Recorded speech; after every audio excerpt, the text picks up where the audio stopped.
بسم اللہ الرحمن الرحیم۔ پارہ نمبر 1 کا مختصر خلاصہ 10 منٹ کے اندر آپ کی خدمت میں پیش کیا جا رہا ہے۔ سب سے پہلے سورہ فاتحہ۔ فاتحہ فتح سے ہے اور فتح کے معنی کھولنا۔ اس سورت کو سورہ فاتحہ اس وجہ سے کہا جاتا ہے کہ یہ سورت قرآن پاک کو کھولنے والی ہے۔ سورہ فاتحہ قرآن پاک کا خلاصہ اور نچوڑ ہے۔ قرآن پاک میں اللہ تعالیٰ نے 6 مضامین کو ذکر کیا۔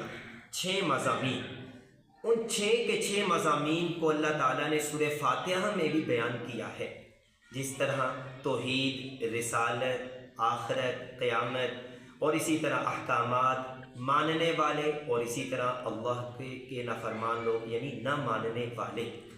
سورہ فاتحہ کے بعد پارہ نمبر 1 جو سورہ بقرہ ہے، سورہ بقرہ اس لیے کہا جاتا ہے، بقرہ کے معنی گائے۔ اس صورت میں قاتل کی نشاندہی کے لیے گائے کو ذبح کرنے کا واقعہ ذکر ہے۔ سورہ بقرہ کی آیت کریمہ 1 الف لام میم، یہ آیت کریمہ مقطعات کہلاتی ہے کہ یہ ایسی آیت کریمہ ہے کہ جس کا معنی اور مراد صرف اور صرف اللہ تعالیٰ جانتے ہیں، یا آپ اسے یوں سمجھ لیجئے کہ یہ آیت کریمہ ایسی ہے کہ جن کا معنی اور مراد اللہ اور اس کے نبی صلی اللہ علیہ وسلم کے درمیان ایک راز ہے، اور کسی کو نہیں اس معنی اور مراد کا علم۔ بس ہمارا کام یہ ہے کہ اس پر ایمان لایا جائے۔ اس کے بعد دوسرا جو ٹاپک ذکر کیا گیا ہے آیت کریمہ 2 میں اللہ تعالیٰ نے ایک دعویٰ ذکر کیا اور آگے چیلنج بھی ذکر کیا۔ قرآن پاک ایسی کتاب ہے لا ریب فیہ کہ جس میں کوئی بھی شک نہیں ہے۔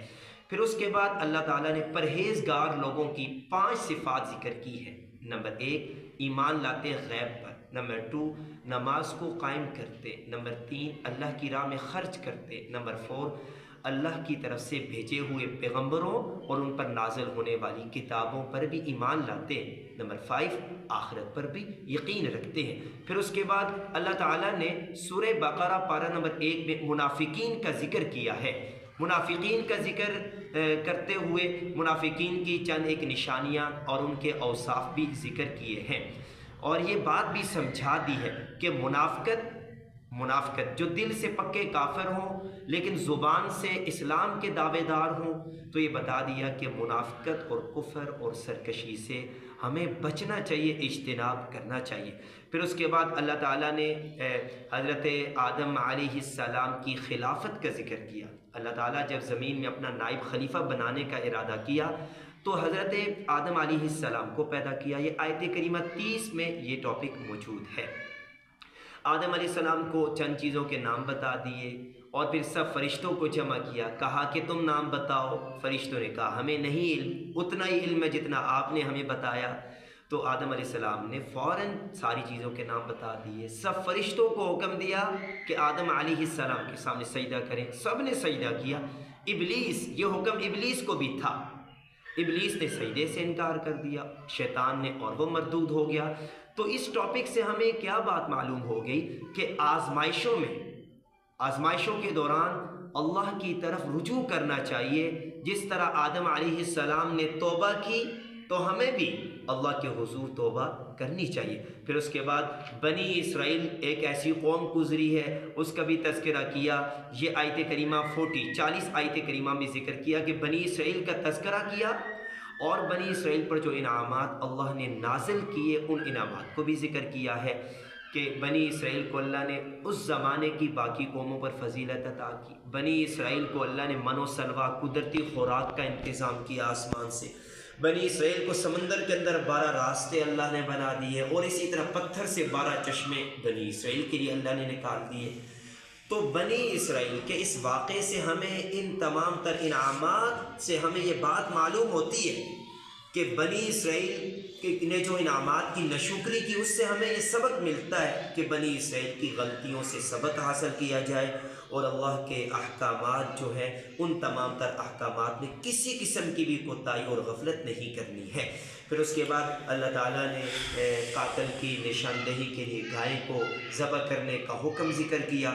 پھر اس کے بعد آیت کریمہ 102 میں سیدنا سلیمان علیہ السلام کے زمانے میں ہاروت اور ماروت 2 فرشتوں کو زمین پر بھیجا تاکہ وہ دو فرشتے لوگوں کو، سوسائٹی کو ہدایت کی طرف لائیں اور جادو کی گمراہی سے بچائیں۔ بالآخر وہ دونوں فرشتوں نے اپنا فریضہ سر انجام دیا۔ لوگوں نے پھر بھی ان سے رہنمائی لے کر، اور آخر میں لوگوں نے خود گمراہی کی طرف چل پڑے، جس کا نتیجہ یہ نکلا کہ اللہ تعالیٰ نے ہاروت اور ماروت دونوں فرشتوں کو واپس آسمان پر اٹھا لیا، بلا لیا۔ پھر اس کے بعد آیت کریمہ 104 میں 104 آیت کریمہ میں یہودیوں کی ایک شرارت کا ذکر ہے۔ چونکہ عرب کے علاقے میں جو زبان بولی جاتی تھی وہ زبان عربک کہلاتی ہے۔ بنی اسرائیل کی پرانی زبان تھی عبرانی، تو بنی اسرائیلیوں نے یہ سوچا کہ اہل کتاب نے چونکہ نبی صلی اللہ علیہ وسلم پر ایمان نہیں لائے، تعصب و دشمنی کو نکالنا کیسے ہے؟ چلو کوئی ایسا لفظ نکالتے ہیں کہ جس کی وجہ سے ہم نبی صلی اللہ علیہ وسلم کی شان میں گستاخی کر سکیں۔ تو انہوں نے راعینا کہنا شروع کر دیا۔ راعینا کا لفظ عبرانی میں اس کا معنی ہوتا ہے آپ ہمارے چروائے ہیں، لیکن اس کا معنی عربی زبان میں ہوتا ہے آپ ہماری رعایت کیجیے۔ اب مسلمان بھی دیکھا دیکھی اس طرح کی باتیں کرنا شروع کر دی، تو فوراً یہ آیت کریمہ نازل ہوئی کہ اے ایمان والو، آئندہ کے بعد آپ نے نبی صلی اللہ علیہ وسلم کو راعینا نہیں کہنا بلکہ انظرنا کہنا، دونوں کا معنی بالکل ایک ہی جیسا ہے۔ پھر اس کے بعد اللہ تعالیٰ نے 115 آیت کریمہ میں یہ بتا دیا کہ کامیابی اللہ کی اطاعت میں ہے، اللہ کے ماننے میں ہے۔ پھر اس کے بعد آیت کریمہ 124 آیت کریمہ میں حضرت ابراہیم علیہ السلام سے جو 3 امتحانات دیے۔ پہلا امتحان، ابراہیم آپ اپنی وائف، اپنی بیوی اور اپنے بیٹے اسماعیل کو جنگل بیاباں میں تنہا چھوڑ دو۔ ابراہیم علیہ السلام اس امتحان میں پورا اترے۔ اسماعیل علیہ السلام بڑے ہوئے، کہا ابراہیم آپ اسماعیل بیٹے کو اللہ کی راہ میں قربان کر دو۔ ابراہیم علیہ السلام اس امتحان میں پورے اترے۔ پھر نمرود جو ظالم بادشاہ تھا، خدائی کا دعوے دار، لوگوں سے سجدے کرواتا تھا اپنے سامنے، اس نے ابراہیم علیہ السلام کو اسی توحید کی خاطر آگ میں پھینک دیا۔ یہ بھی ابراہیم علیہ السلام اس امتحان میں بھی پورا اترے ہیں۔ اس سے ہمیں یہ معلوم ہوا کہ حضرت ابراہیم علیہ السلام کی سنت پر عمل کریں اور دین اسلام کی سر بلندی کے لیے ہمیشہ ہمیں کوشاں رہنا چاہیے، ہمیں آگے بڑھ چڑھ کر حصہ لینا چاہیے۔ پھر اس کے بعد آیت کریمہ 135 میں اللہ تعالیٰ حضرت ابراہیم علیہ السلام کی ملت کی اتباع کا حکم دے رہے ہیں کہ ابراہیم علیہ السلام کی ملت کی تکمیل کے لیے پیارے نبی کریم صلی اللہ علیہ وسلم تشریف لائے۔ اور اس سے یہ بات معلوم بھی ہو گئی اور یہ بات بھی ہمیں سمجھ آ گئی کہ ابراہیم علیہ السلام نے جو طریقہ اختیار کیا، توحید کو اس سوسائٹی میں عام کیا، پیارے نبی صلی اللہ علیہ وسلم نے اسی توحید کو لے کر آگے دنیا کو بتا دیا کہ اللہ وحدہ لا شریک ہے، اس کے سوا کوئی معبود نہیں ہے، وہ اکیلا ہے۔ پھر اس کے بعد آیت کریمہ 137 میں صحابہ معیار حق کا ایک اہم ٹاپک ذکر کیا، یہ بات بھی بتا دی کہ صحابہ رضی اللہ عنہم اجمعین جو پیارے نبی صلی اللہ علیہ وسلم پر ایمان لائے وہ معیار حق ہے۔